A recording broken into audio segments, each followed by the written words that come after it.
Feel how cracks begin to show beneath the false sheen of perfect relationships. What once seemed like a solid bond turns out to be a fragile mirage, ready to shatter with a single misstep.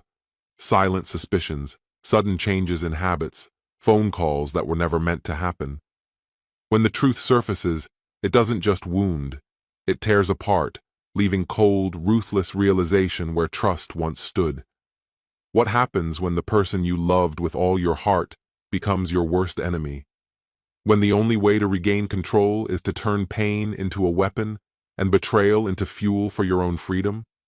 What started as a quiet family life transforms into a brutal game of survival, where the stakes grow higher with every newly uncovered secret. Hello, my friend. I'm so glad you stopped by my channel. If it's your first time here, don't forget to subscribe and like this video, as every like truly inspires me. Please tell me which city and country you watched this video from. Now let's get started. There was a time when Laura gazed at me as if I held the entirety of her world, and those fleeting moments remain etched into my memory like scars. Her smile would gradually break through her usual seriousness, like sunlight struggling to pierce through dense clouds, delayed but undeniably genuine when it finally emerged. But if you asked me now what it meant, I'd claim it was all rehearsed, and I was too blinded by infatuation to notice the truth. 2 years into our marriage, the very foundation we had built began to disintegrate, the damage quiet and insidious, like mold spreading unseen through wood. We met later than most, well into our 30s, and our connection ignited swiftly, fueled by countless late nights spent working at the architecture firm. Laura carried herself with a captivating elegance, a beauty that whispered rather than shouted. She wore her confidence effortlessly, like a silk scarf tossed over her shoulder. She often painted vivid pictures of a peaceful future, a cozy house, children laughing in the yard, a dog, a garden. When we married, she abandoned her career to nurture that dream, embracing the role of homemaker with a devotion I mistakenly took for genuine contentment. The house was always immaculate. I'd come home to dinners I hadn't requested, the scent of lemon polish and clean wood filling the air, her voice humming softly from the kitchen. At first, it felt like perfection. Over time, though, the flawlessness grew unsettling, as if she was crafting an image she expected me to treasure forever. Still, I convinced myself that I was satisfied. I believed her when she said we were trying for a child. Month after month, she told me of failures, her sadness so palpable it stifled my questions. I never pressed her. The grief she displayed felt painfully authentic. But her anguish wasn't rooted in our childless marriage. It was entangled with the presence of another man, a man she had woven into her life in secret, starting on a night when I worked late, dragged to a colleague's dinner party by Marin. I sent her a text to say I'd be home late. Her reply was cheerful, urging me to enjoy myself and promising to reheat dinner when I returned. I felt fortunate then, believing I had married a woman so gracious. That illusion shattered moments later. As I walked home, crossing the stillness of Fifth Avenue, I saw her. Laura, laughing under the amber glow of streetlights, her fingers entwined with a man I didn't recognize. They were oblivious to my presence, concealed behind a bus shelter, my breath lodged painfully in my chest. The smile she wore, slightly crooked, achingly genuine, was no longer mine to cherish. I returned home feeling hollow, stumbling through the darkness as if drowning. Everything Laura had ever promised about loyalty, love, and building a life together felt empty now, a shattered bell tolling only dull, lifeless echoes. That night, I couldn't confront her. I lay awake beside her, the silence between us growing heavier with each passing minute. In the days that followed, the truth emerged slowly, each revelation like a knife slipped quietly between my ribs. I began noticing details I had once overlooked. Passwords changed without explanation. New lingerie hidden away where I'd never find it. an abrupt fascination with high-end skincare products she used to dismiss as overpriced scams. All of these subtle signs aligned into a truth I could no longer deny. One morning, while Lara showered, she left her phone unlocked. Without hesitation, my hands moved instinctively, driven by a need stronger than morality. The entire facade unraveled in an instant. Texts laced with intimacy, photographs capturing affection and desire. Lara in his arms, radiant with happiness, preserved in candid selfies and stolen moments. The worst discovery was their conversation about an upcoming weekend getaway, a lavish retreat meant to commemorate their first anniversary together. 1 year. They had been entwined for a full year. Sleep eluded me that night. I lay rigid beside her, retracing every memory, every embrace, to find the moment her love for me had expired. The next morning, she kissed me on the cheek, mentioning plans to visit her friend Talia on Wednesday. I nodded, pretending ignorance. She seemed livelier than she had in months, and now I understood why. I forced a smile and told her to have a wonderful time. Inside, I was already calculating my next move. The following day, I called in sick to work, fabricating a dental emergency. From the window, I watched as she left the house, suitcase in hand, her perfume lingering like a ghost. When her text arrived that afternoon, "Talia says hi, it's so good to catch up." I responded with a casual thumbs-up emoji, pretending to be swamped with work. By then, the private investigator I had hired was tracking her every step. At 7:42 p.m., the first photograph appeared in my inbox. Lara, lounging by a pool in a hotel robe, wine glass in hand, her lover seated beside her. Their kiss captured with unforgiving clarity. It was more than betrayal. It was complete devastation. The woman I once adored had become a stranger. The next morning, her message was lighthearted. "Hey, love. Hope you're eating okay. My card's not working. Can you transfer some money?" That's when I snapped. My response was blunt. "It's not working because I disabled it. Maybe your boyfriend can help you out." Her reply was immediate, feigning bewilderment. "What? I told you I'm at Talia's. Why would you say that?" The charade was over. I was done playing along. A dry, humorless laugh escaped my lips, the kind of sound that surfaces when pain hardens into something sharper. Resolve sharpened to a razor's edge. It was then I committed to crafting the most agonizing revenge imaginable. One designed to unravel her intricate fabrications, strand by strand, until she stood helpless among the ruins of her own deceit. Her messages kept appearing. Lara was coming apart faster than I had predicted. "Liam, what the hell is going on?" I stared at the phone's glaring screen. Liam, that was me. The man she had vowed loyalty to, promising a shared future. And now she was texting me from a hotel bed she shared with someone else, pleading for financial support to prop up her betrayal. I let her desperation fester. The private investigator, Noel, had delivered a goldmine: photos, receipts, even a discreetly captured video from a hotel restaurant. Lara, adorned in that crimson floral dress I'd gifted her for our anniversary, leaning over to offer a forkful of steak to her lover while he kissed her wrist. His name was Carter Dorian, a mid-tier executive from a tech company across town, married with 2 kids. He was 41, slender, polished, a living cliché of temptation wrapped in tailored suits, and he had no idea who he was crossing. I left Lara's messages unanswered for hours, letting the silence gnaw at her nerves. Near midnight, she called. I ignored it. She tried again. I declined the call once more. Then came the voicemail, her voice trembling. "Liam, I don't know what's going on. I never meant to lie. I didn't want you to worry. I'm not with Talia. I needed time to think. Please call me back. I love you." I played the message twice. By the second time, I was laughing. Love? Her brand of affection was the way a scavenger loves a dying creature. Ravenous, false. I replied with a text, stripped of any emotion. "I know exactly where you are. I've seen it all. Enjoy your final night. No response followed, so I began to prepare. Over the weekend, I moved out. For weeks, I'd been systematically relocating my essentials, documents, electronics, heirlooms, anything of value, into a storage unit rented under a fake name. The apartment we once shared reeked of betrayal, her perfume clinging to the air like decay. I left an envelope on the dining table. Inside, divorce papers, damning screenshots, and a letter.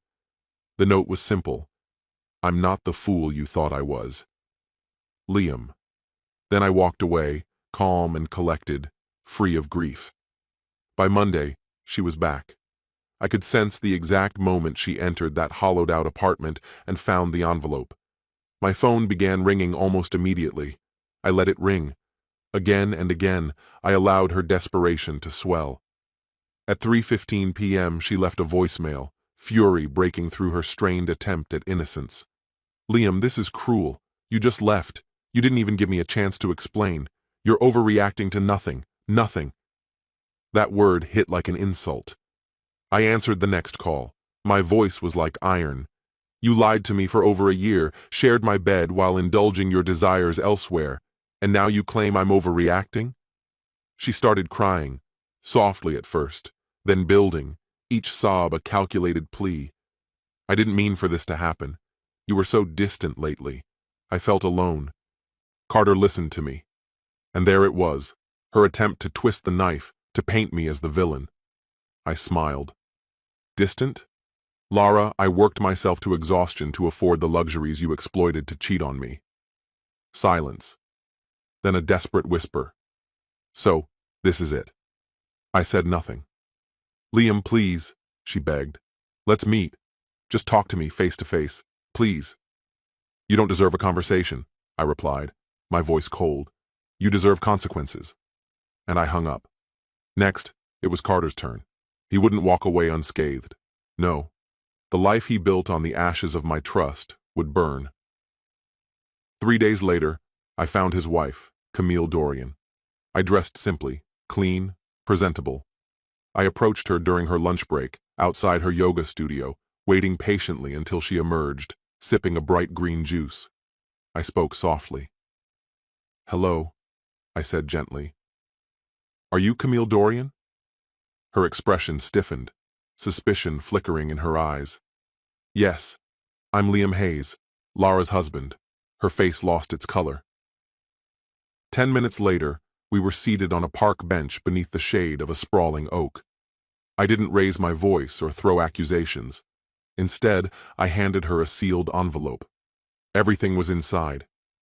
She flipped through the evidence, photos, text messages, hotel reservations. The final page bore a note I'd written in bold letters. He's been cheating on you with my wife for over a year. Camille didn't cry. Her voice fell to a strained whisper. I thought it was just me, that I was losing my mind. I nodded, slowly. You weren't there when it happened. And then I rose from the ashes. I'm sorry. I know this hurts, but you deserve honesty. She clung to the folder like it was her last grip on reality, and I turned away. I didn't look back. 2 days later, Lara found her way to my new place. How she tracked me down, I couldn't be sure. Maybe she dug through old receipts or accessed a shared account we used ages ago. I opened the door with caution. She looked awful. Deep shadows etched under her eyes, hair pulled back haphazardly, her face bare of makeup. She wore one of my old sweatshirts like it was some kind of shield. Please, she whispered, don't shut me out. I stayed silent. She stepped over the threshold uninvited, eyes glistening with unshed tears. Carter's wife found out. She left him and took their kids. Now he's blaming me for everything. He says I destroyed his life. I leaned against the wall, arms folded across my chest. You did destroy someone's life. Mine. Her eyes met mine then, panic flickering behind them. Liam, I never intended for this to happen. I said nothing. He told me he loved me. Promised he'd be with me if his wife ever left. Now he's ignoring every message I send. I sacrificed everything for him. I tilted my head slightly. No, you sacrificed me, and now you're dealing with the aftermath. She moved closer, trying to take my hand. I pulled away. Don't, I said. Don't pretend you care now. You can't just erase 2 years, she sobbed. You were the one who threw them away first. And then I dealt the final blow. From the table, I picked up the manila envelope and handed it to her. What's this? Open it. Inside was a letter, a copy of the legal complaint I'd filed for intentional infliction of emotional distress, along with a formal statement from her friend at university, Talia, the one she'd claimed to be with. The letter read, "To whom it may concern, I did not see Laura Hayes at any time between March. Any claims otherwise are untrue." She let the paper fall from her hands as if it burned. "Yeah," I whispered. "You brought this all on yourself." "No, Laura. You did." Laura stood there paralyzed, her lips parted like she couldn't catch her breath. The envelope trembled in her grasp. She hadn't seen this coming. She expected rage, shouting, maybe even a breakdown. But I gave her something else. No, I gave her consequences. This is cruel," she finally choked out. "Cruel." I echoed, my tone flat. "Cruel is watching your wife lie to your face while she meets another man in hotel elevators. Cruel is wondering if the nights she came home smelling of cologne and wine were from a friendly gathering or someone else's arms. Cruel is pretending the signs aren't there because the truth is too devastating to face." Her shoulders slumped as she stared at the ground. "But now," I continued, my voice steady, "now I know. And now you get to feel what it's like to be the one left uncertain and alone." She tried again. "I made a mistake, Liam. I panicked. You were always working and I cut her off, my words cold and sharp. "Don't you dare justify it. This wasn't a mistake. It was a choice. You built a life on betrayal. You lied for over a year. You made me believe we were building something real while you planned weekends away with him." Her tears spilled over, but I was past feeling sympathy. Her sorrow was just another currency spent elsewhere. "Leave," I said. "We're done." But she stayed rooted to the spot. Instead, she sank onto the edge of the couch as if hoping to reclaim some fragment of the past. "I've lost everything. My friends, my reputation, everyone knows. Camille posted everything online. My inbox is flooded with messages calling me a liar and a homewrecker." I kept silent. I wouldn't console her. I wasn't her partner anymore. I was her reckoning. Her sobs grew louder. "I can't go back to work, Liam. They saw everything. My former boss emailed me saying not to bother reapplying. It's bad for the firm's reputation." "That's not my concern," I replied. "I was stupid," she shouted. "I thought I was falling for something exciting, but it was all shallow, empty. It wasn't real. You were real. You always were." I leaned forward, my voice dropping to a whisper. "That's funny. I used to think the same thing about you." Her expression shattered, and I watched her unravel. But I wasn't finished. The next day, I met with my lawyer, Maris Prasad, a brilliant woman with a talent for precision and strategy. She'd handled brutal divorces before, but when I laid out the evidence, texts, photos, timelines, even proof Lara had used my money to fund those so-called getaways, she smiled. "This is airtight," she said. "You'll walk away clean." "I want her left with nothing," I replied. Maris didn't flinch. "Then that's exactly what we'll achieve."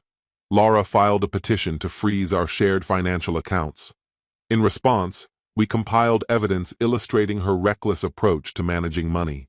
Nearly all of our assets, the condo, my stocks, my car, were legally under my name, leaving her with no leverage. Lara, once so polished and composed, now floundered to survive within the ruins of her own making. But my actions were far from over. A week later, I paid her parents a visit. Yes, her parents. They had always spoken well of me. On more than one occasion, they'd said I was the best thing that ever happened to Laura. I waited until her father, Dominic, was alone on the porch before approaching him. His expression shifted to surprise. "Liam, I won't keep you long," I began. "But you deserve to know the truth before she twists the narrative." I handed him a folder. He flipped through the papers, his face growing graver with each page. When he finally stopped, he remained silent, rubbing his temples before muttering, "Damn. She'll claim I abandoned her without reason," I continued. "That I walked away, but it wasn't me who gave up. It was her." "I believe you," he said softly. "I warned her before. Never mistake kindness for weakness. You didn't deserve any of this." This wasn't about revenge anymore. It was about truth, ensuring that wherever she turned, the light was already shining, leaving no shadows for her to hide in. No pity.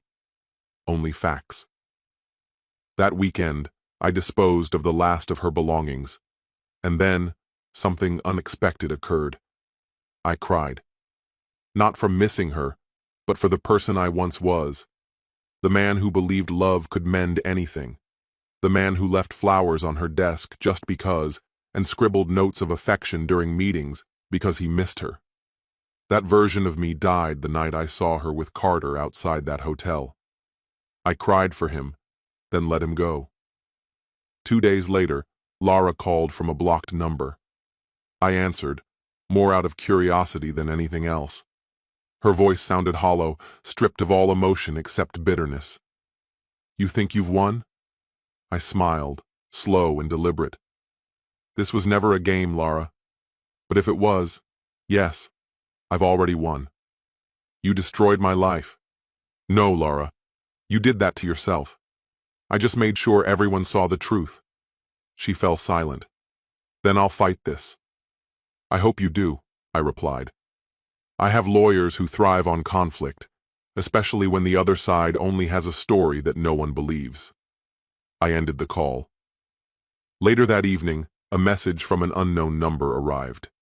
It was from Carter. One line, "You had no right." My response was immediate. I had every right. I attached a photo, him kissing Laura at the hotel spa, dated and time-stamped. Unquestionable evidence. He never replied. I never heard from him again, but his silence spoke volumes. I had struck just as deeply as he had. Nearly 2 months had passed since I left Laura, but the echoes of her betrayal still lingered in quiet moments.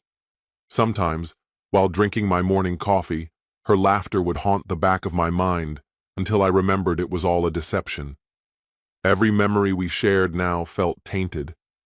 Yet, I could breathe again.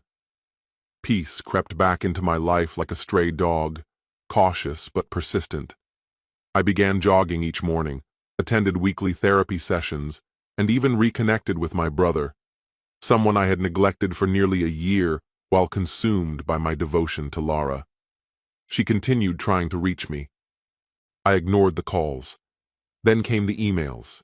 Desperate, remorseful, angry, then remorseful again.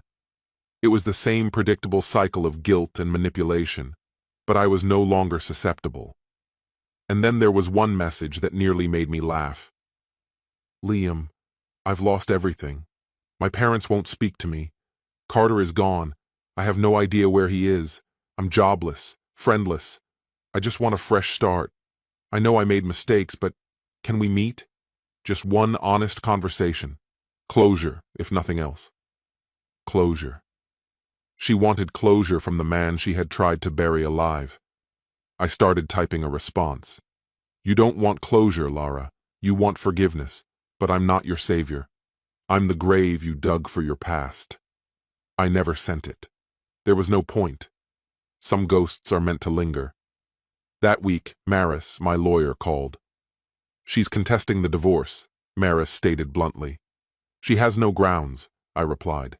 "We both know that. She knows it too, but she's delaying. She's requesting mediation." My jaw clenched. Let her waste her energy. I have all the proof I need. The mediation was scheduled for the following week at a downtown office. I arrived early, calm and prepared. Laura arrived late, disheveled, her former elegance replaced by frantic excuses and smudged mascara. She couldn't even meet my eyes. Maris began, presenting our case with precision. Documented infidelity, financial recklessness, emotional manipulation. Each piece of evidence landed like a calculated blow. The truth was now exposed, undeniable, and stark. Lara tried to argue, her voice choked by years of emotional erosion. But the mediator, a woman with eyes like sharpened iron, remained unmoved. Miss Hayes, your actions demonstrated repeated betrayal. That is not neglect. It's cruelty. For once, Lara had no retort. By the time the proceedings concluded, the verdict was unmistakable. No spousal support, no division of property. She left with only her clothing, a few sentimental keepsakes, and the fractured remnants of a life she had systematically dismantled. I walked away, unburdened. 2 weeks later, a letter came from Camille Dorian, Carter's wife. Her handwriting was precise, each word crafted with intention. Liam, you did more than rescue me. You granted me clarity. I could have spent years trapped under misplaced guilt, endlessly trying to rebuild something unsalvageable. But you gave me truth. That's more than most people ever receive. I've filed for divorce and taken the kids. I've started my own business. Just wanted you to know, you're not the only one who emerged stronger. With appreciation, Camille. I held her letter as if it were something fragile and precious. This was justice, not through court rulings or public scorn. It was liberation. 3 months passed. I carved out a modest, peaceful life, found solace in a humble apartment, and made a few new friends. Romance wasn't a priority. I wasn't ready. But I was relearning how to appreciate solitude. I'd begun teaching an evening course, Foundations of Architectural Theory. My students were eager and determined, their enthusiasm pulling me back to the joy of creating something meaningful. One evening after class, I wandered into a cozy Italian cafe I'd never noticed before. A woman behind the counter handed me a cappuccino, her smile warm and genuine. "Tough day?" she asked. I laughed lightly. Something like that. Care to talk about it? Her eyes held no judgment, only curiosity. "Maybe someday," I replied. Her name was Emma. She knew nothing of my history, and that somehow felt like possibility. Meanwhile, Lara's public persona was crumbling. An old acquaintance, a mutual friend from long ago, reached out. "Have you seen her social media?" I hadn't. I had unfollowed her months earlier, but curiosity prodded at me. Her curated image had deteriorated into a collage of melancholy. Pictures of half-finished wine glasses, empty platitudes about endurance, a lone selfie captioned, "Some people enter your life only to inflict pain." The comments were a cascade of sympathy from strangers, met with silence from those who knew the truth. She was isolated, truly, utterly, and deservedly alone. But I felt nothing. Not anger, not triumph, just a calm, indifferent emptiness. And that emptiness held more power than rage ever could. It was the real closure. One night, her final email arrived. Subject: "You win, I'm leaving. I need to start over. You were always right. I just never wanted to accept it. Maybe one day you'll forgive me, though I don't expect it. You owe me nothing. I hope you found happiness now. Lara." I didn't respond. The anger had long since faded, and revenge had become irrelevant. Not through her downfall, but through rebuilding myself. Lara's betrayal wasn't just an act of unfaithfulness. It was a gradual dismantling of my identity, worn away piece by piece. But destruction carries a strange mercy. It clears the ground for something stronger to grow. In the end, I found more than justice. I found freedom. And freedom is the truest revenge, silent, serene. The kind of stillness that declares, "You never destroyed me. This story has come to an end." What's your opinion? Share it in the comments, my friend. And if you like this story, check out other exciting videos on my channel. I'll say goodbye until the next video. See you.